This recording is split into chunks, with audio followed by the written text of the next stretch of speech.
एक और रिवायत देख लें। आप गए मेराज की रात आसमान दुनिया पे, बड़े बड़े तकद्दुसात देखे, पहला आसमान, दूसरा, तीसरा, चौथा, पांचवा, छठा, सातवां।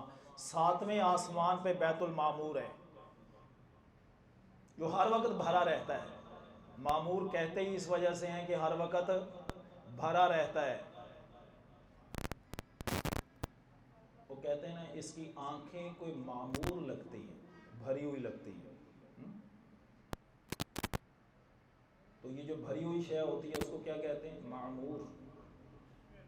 किससे भरा रहता है? फरिश्तों से भरा रहता है। अल्लाह के पैगंबर सल्लल्लाहु अलैहि वसल्लम ने फरमाया कि एक वक्त में उसमें 70,000 फरिश्ते दाखिल होते हैं, दोबारा उनकी बारी नहीं आती। इतने फरिश्ते हैं। ओ भाई, उन्हों का नंबर ही दोबारा नहीं आता। 70,000 दाखिल हो गए, अब आओ भाई अगले 70,000, वो निकल गए, अब अगले 70,000 आ जाओ, वो निकल गए, अब दूसरे 70,000 आ जाओ। इतनी तादाद है कि एक दफ़ा 70,000 जाते हैं तो क़यामत तक उन 70,000 की बारी नहीं आती। कोई तसव्वुर नहीं कर सकता। ये अल्लाह क्यों जिक्र करते हैं? वो मैं और तुम किस बाग की मूली हैं? हमारा कितना जत्था है, हमारे पास कितनी ताकत है, हमारे पास सूरत रफ्तार कितनी है, हमारे पास ताकतें और क़ुव्वतें कितनी हैं। अल्लाह फरमाते हैं मेरे पास ऐसी मखलूक है जिसकी रफ्तार का अंदाज़ा थोड़ी अकला भी नहीं कर सकती है।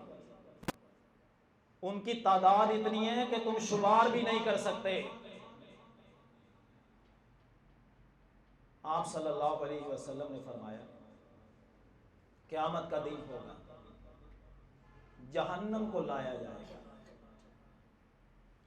लहा सबऊना ज़िमाम, उसकी कितनी बागें होंगी? 70,000 बागें होंगी।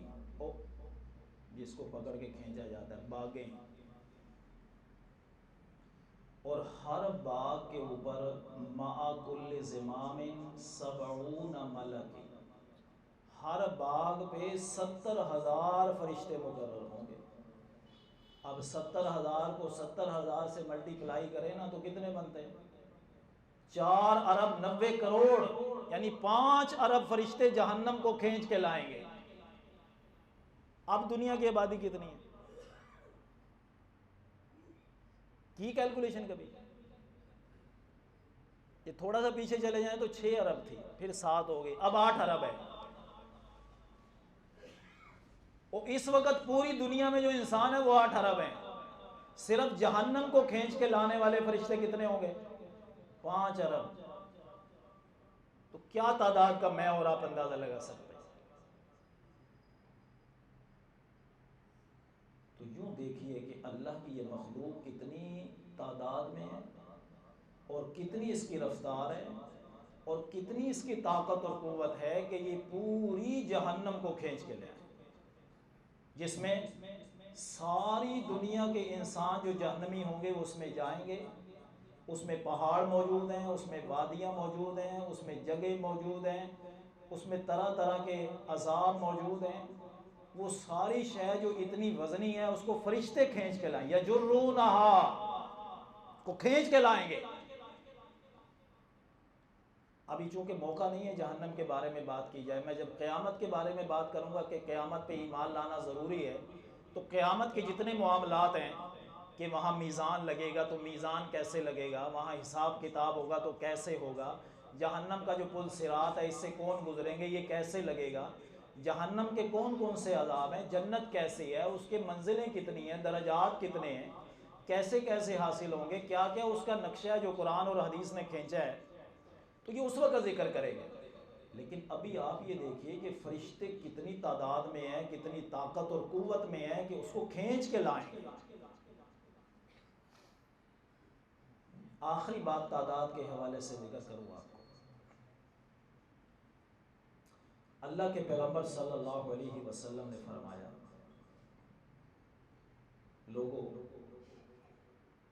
जो अल्लाह ने मुझे दिखाया है ना तुम्हें नहीं दिखाया, वो मेराज की रात, सारे आसमान, तकद्दुसात, फरिश्ते। तो अल्लाह के पैगंबर फरमाते हैं मैं देखता हूँ कि अत्तत समाऊ, आसमान चिरचिरा रहा है,